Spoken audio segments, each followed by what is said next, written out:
you see. What if it order bit? Oh, It's very high. Oh, shit. Because I don't want to see just the ceiling. Wow. Yeah. Good morning. Here we are.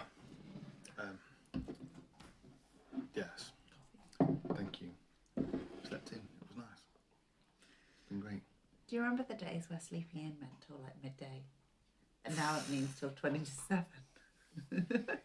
I know, that's crazy, isn't it? But that 20 to 7. That's like a full hour extra sleeping in. I know. So It does. Finley will have a walk later today. That's the main outcome of sleeping in. Yeah. She's fine. And it's a good day to sleep in because I do 2 workouts on a Wednesday morning with an hour in between. And Oh, look, we're so sleepy. Let's wake up. wake up. So yeah, sometimes it's you used to say to me, why'd you get up so early to start something? But so I can wake up and I'm not like yawny. Let me just spray you in the face with the dog spray. That'll wake you. That'll work as well. I'm sure that'll work, to be honest. That'll be really fun. Yeah. It's crazy sometimes how hard it is to get going, and other times you just bounce out of bed, don't you?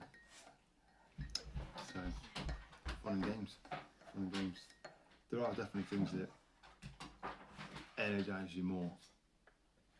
And this week I've just found that if I do my own workout, that's in the ones online, it's being very Dog's special at the having like a moment. little special couple of minutes.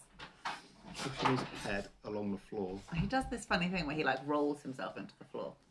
Yeah. Funny. So doing my own workouts is what been actually waking me up this week. Not the walking in the morning. It's been Not so taking you much. a full walk and then do a workout to wake up. And do this. Wow. And then do a workout and then to feel awake. So Hey Dave. probably needed this. Good morning, buddy. Yeah. Dave's been smashing it out. Yeah. Saw a great picture of him. the I other feel day. like you're always awake, Dave. Like you are awake until the moment that you go to sleep, and then you sleep, and then you wake up, and you're like, "Better." Yeah. That's my I vibe. tell I'm getting tired because the last 2 nights when we've been sat on the sofa, I've been dropping a little bit. So that's what I could tell. It was really going. We need a holiday, a really little badly. We've got a tent, so Yeah. So we've gone down the tent route. Hannah found a tent. it's good. It's a nice tent. Associated items. We used to have a tent. It was massive in terms of storing it, and probably too big overall. Quite complicated to put, wasn't it? That one. No, the first one, and then we didn't keep it because it was such a royal pain. Yeah. And massive. so we sold it. I think I got more money for it than I paid for it. That's how my life works. I get more money for stuff than I pay for. And I think because then since then I'm hoping that works with the house. we've got all the mats and we've got all the sleeping bags and things like that, and all the bits and Because bats. then we got the other one, Yeah. which was like a normal family-size tent. Yeah. And then we moved here, and when we first moved here, we had no No storage at all. And you know when you're doing something, we have plenty of friends who would happily have stored a tent for us, right? But you know when you're doing something, you're so caught up in everything. Like I was sanding floors and painting the house, stripping all the wallpaper and painting the house, and we're moving, and it just didn't really cross my mind that we could have asked somebody else to store the it. tent. That's it. So we just sold it, and then we haven't had a tent. Well, So- yeah. So How are we doing? That's there good. you go. There's generally always a solution. We do this with IKEA furniture as well. We've probably had the same IKEA furniture at least 2 times over, in some cases maybe 3. It's very Where useful we- furniture. Have it, use it, doesn't fit what we're going to do next, sell it, we might move somewhere else or whatever, reconfigure We've again. been in this house for like 5 years. I tell you, we need that unit again. So then we buy it again, second hand normally. Yeah. And actually over time now, because of doing that, we've got less IKEA. To be fair, we've probably what's the made point? money on IKEA over the years. I don't know, is that good? Because I get more money for it than I buy for it. Often. So Often. I reckon. Yeah. We've had big day beds for Eden and all sorts. Well, that's true. Yeah, it's true, Dave. You it's will true. sleep when you're dead, Dave. Until then, cracking on. Yeah, I don't know. Maybe it's because you're a bit younger than me, Dave. But He definitely hit like a certain age. just need a little bit more sleep, more regularly. It's more about the regularity actually. It's I got about 8.5, almost 9 at the weekend. Fine. Drop straight below 7 on Sunday night, Monday night as well. Boom, wipe me out. So he used to be able to like just regularly have 5-6 hours a night, No problem. and it would be fine. And then he'd maybe have a day where, or like even less than that, like 5 hours, like 4 or 5 hours. 4 or 5 hours Especially when I sometimes. was DJing as well. And he'd be totally fine. And then he'd have like a day where he'd crash for the day, and then he'd go back at it. Back out. And I think sometimes you think that you still look at him. You'll do that. You're making me ill. It's just waking up. It's It's waking up. catching. I think you sometimes still think you can do that, Yeah. and then you forget that you're 41 now, and actually you just need to go to bed at a normal time and get up at a normal time. Sleep. Your body sometimes needs sleep. Life and work doesn't work like that, does it? Life and no, sometimes it doesn't, but mostly it can. You just choose what you prioritise. True. Yeah, but sleeping seems like a bit of a rubbish one to prioritise. Well, Not I'd really like to you to prioritise. think what you would tell your clients, lovey love. To get Huh? a good, to get a good 8 hours This is sleep. real life now, Dave. generally. Yeah, there you Try and go. get See, at least 8 hours. at least Sometimes because more. rest is as important as working out, isn't it? It is, yeah. Yeah. See, Yeah, it is. So, you're like a stubborn child. if on that kind of resting, sometimes active rest, as in the Last Dance series, around Michael Jordan and the Chicago Bulls on Netflix is incredible. I thought you were thinking about Save the Last Dance. No, I was wondering where you no. were going with that. It's an amazing series. I'm on to the third. I've watched 3 or 4 now, and the profile kind of each of the players, which I think for most people growing up through the 90s, we were exposed to how good the Chicago Bulls were. Just didn't know the stories. Obviously, Michael Jordan was out as the most famous. Jordan trainers, all that sort of stuff. And then Dennis Rodman was always in the news because he was crazy. But it's kind of just an episode about him, why he was so off the wall. Yeah. And a lot of them did come from a fairly poor background, and basketball was their way out of poverty, really. For Scottie Pippen as well, who was kind of always said, they were saying in the programme, he was the second best player in the NBA at the time after Michael Jordan. But Dennis Rodman really came from nothing. He was kicked out of his house and was literally just staying in, the way he describes it, staying in friends' yards. Walking past his kind of peers who had got into gangs and drug dealing every day, just to go to the gym, to do some weights, play some basketball, and someone to do with the local college saw him playing basketball, got him into college, and he actually dropped out of education already at that stage. Wow. And then by the time he went to the Chicago Bulls, he was off the wall crazy. He'd already been in a relationship with Madonna, who had kind of encouraged him to be even more wacky than he already was, type of thing. And This is before he got into the Chicago Bulls. yeah, so He dated Madonna. Yeah, so I didn't know this. They'd won. The team he had in, the Detroit Pistons, had won the whatever it is, the biggest thing in basketball, playing a brand of basketball that the purists didn't like because it was super defensive and very aggressive. So he came from that kind of team mentality, and they built the team around the fact that no one likes Detroit, no one likes us, we're just going to smash them. And then he went and played some work, played with San Antonio, kept getting kicked out of the game, as in when he was playing, get up to his 6 fouls, kicked out of the game, all sorts. Yeah. And the only reason they thought they could take him was because they needed his style of play, because the Bulls kept getting beaten by stronger teams, as in stronger defensively. So they brought him in, and they basically thought, with strong characters and the direction that Michael Jordan drove the team and the coach, I can't remember his name, Doesn't matter. how he ran the team, like either read sink or swim. So he kind of took up. Who was it that This It's guy. Dennis Rodman. Dennis Rodman. It's a funny thing, isn't it? Because I think actually, like, yes, it's all well and good to say, oh, there's ways out of poverty. Like, there's, you know, okay, you might have been born into a certain situation, but there's ways out of it.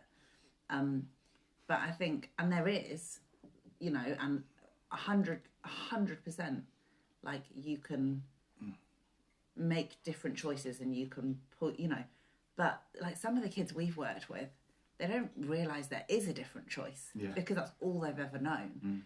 And unless there's somebody around who'll show them there's a different choice, you know, and even then, like I remember talking to lads about the way they dressed, and they just said, "This is how we dress while we're from this. Like this, you don't dress different to this, because like you get serious hassle if you don't dress different, you know." The kind of one kid that did get a bit hassle, didn't he, in your group?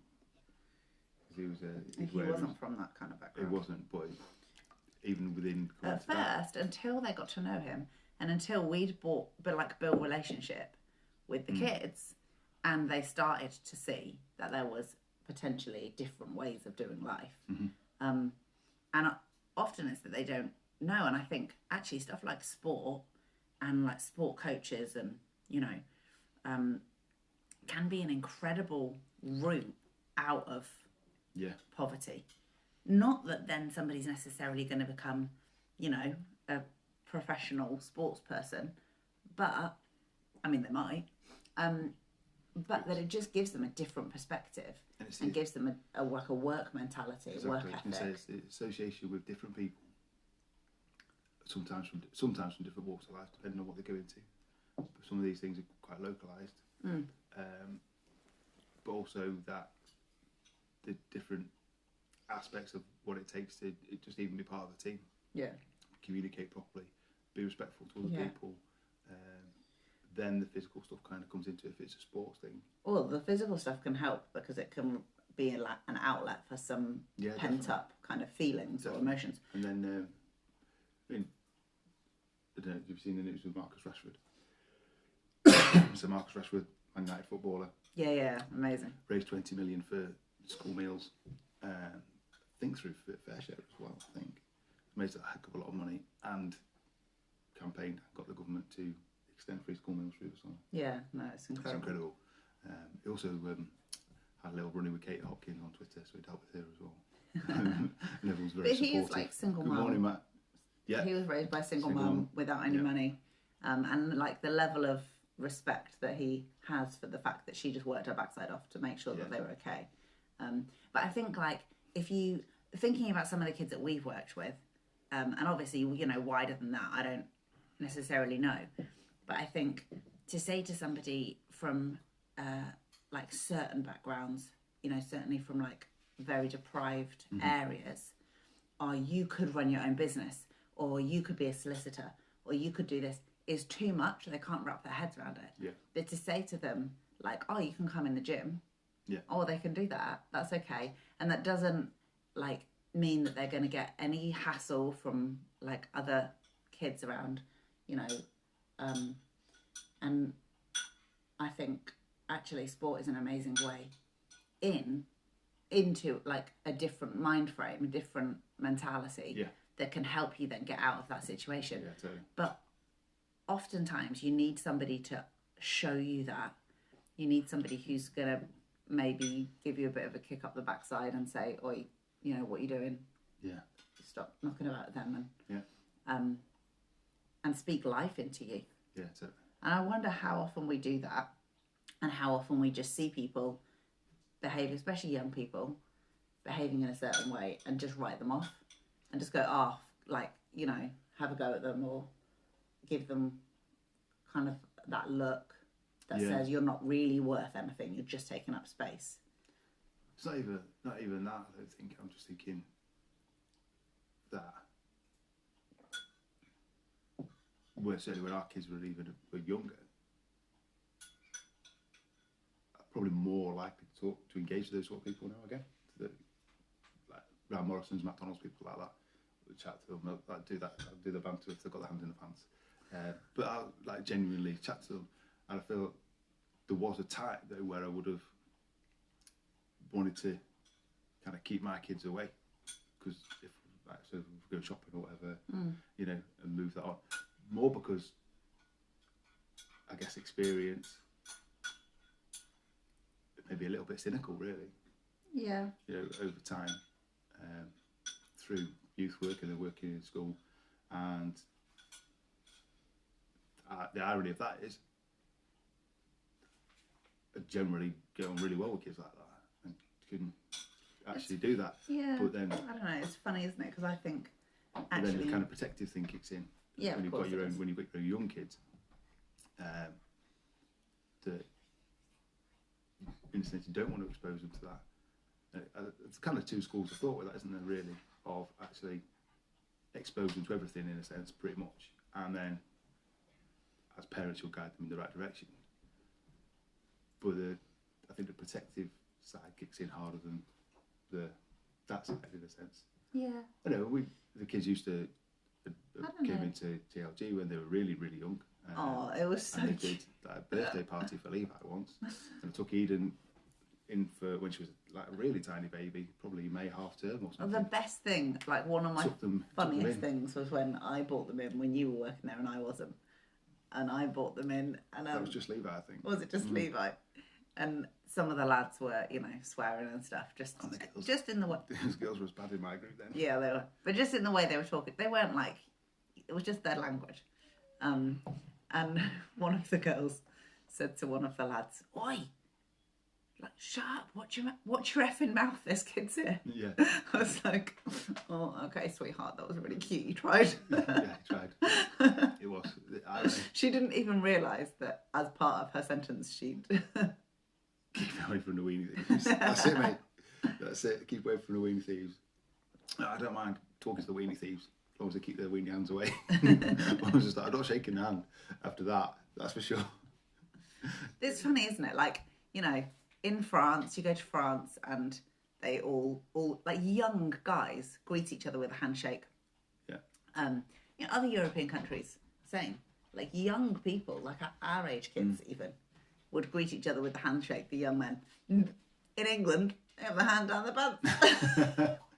That's a generalisation. Beautiful. I'm sure Beautiful. I'm sure there's definitely some French youths that hold the point. As a generalisation, in lots of countries of Europe, Yeah. young men would greet each other with a handshake. Yeah. It's true. Not It's true. Not hand down the pants, touching the nuts. So that's in a sense, that's a kind of a major difference. It's quite easy to make. It's just that. Yeah, what was going to come out with my old school politeness, and why do we call it old school politeness now? Because I think it depends on where you are. it does, yeah. You know, I'm sure. But even like where I went to school and stuff, people still wouldn't shake each other by the hand when they.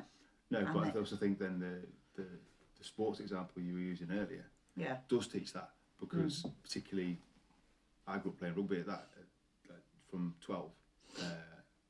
I didn't play at school because I wasn't in a rugby school. I went to the club to play, and at the end of every game, you clapped regardless of the result for the other team, 3 cheers for the other team, and you made a tunnel for the other team to walk off. Like a tunnel of love. Well, most of the time. In my adult playing days, 1 or 2 times some emotions from the game might have spilled over in said tunnel. Yeah, it is a bit. Maybe you all should learn how to hold your emotions better. Well, that's kind of the thing with rugby. It was supposed to be get your emotions out when you're playing, but this game got abandoned. It wasn't because of the issues in the game. Oh, wow. Yeah. So there you go. But yeah, sport can do that. I mean, you play an individual sport, badminton or something like that. You know, tennis, the players will shake hands at the end of the game. It's not individual, Football. it's still two of you. I know, but you know what I mean. Running, that's individual. Yeah, you know, and when I competed in athletics, you'd basically wait until everyone had finished and shake hands and say well done, and in that kind of a county level race and things like that.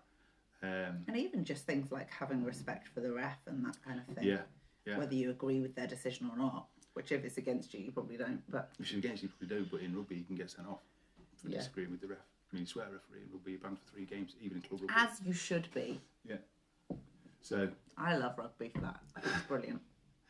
uh, Old school all the way, also, me. there's some brilliant funny stories. Actually, if you are interested in rugby, which I know not that many people are, but the House Where of... do you live in Yorkshire? Lots of people are. I know, but this is Rugby Uni. The House of Rugby podcast with James Haskell's always on it, and often Mike Tyndall's on it, people like that. They, at the moment, obviously they're doing lots of interviews with people remotely, but some of the stories on that are brilliant. They had the Welsh guy, the Welsh referee, I can't remember his name, but he's very, very funny. He was telling some stories about like historical things that have happened, the things that referees can't do now in terms of banter with other teams and things like that. So he was telling a story about a guy called Derek Bevan, who was a Welsh referee who's retired. In a sense, he took over from him as the top referee in Wales. And New Zealand against France, it was down in New Zealand, and France scored this amazing try right at the end of the game, the third game, to win the series. France had never won a series in New Zealand and never done it since. But as he was walking back, so the referee gone done the signal for the try because he had to keep it with the play, and then the New Zealand captain Sean Fitzpatrick is a hooker, so he was steady away coming back now for the kick, and he's trudging back, and Derek Bevan walked past him and said, "Well, that was a wonderful try, wasn't it?" And apparently Sean Fitzpatrick said some words you can't really say as a referee, but because in those days there was no referee mics and things like that, he kind of just took it and walked off because the game had finished and New Zealand had lost, so he was a little bit upset. I love the fact that for that whole story, you go through this whole thing, lead up, loads of context. But you don't actually tell the punchline because you can't say it because it's so rude. It's true, but you know. Okay. In a sense, that does show a level of respect. It does, yeah, it does. Because you know it works both ways. It does. Great.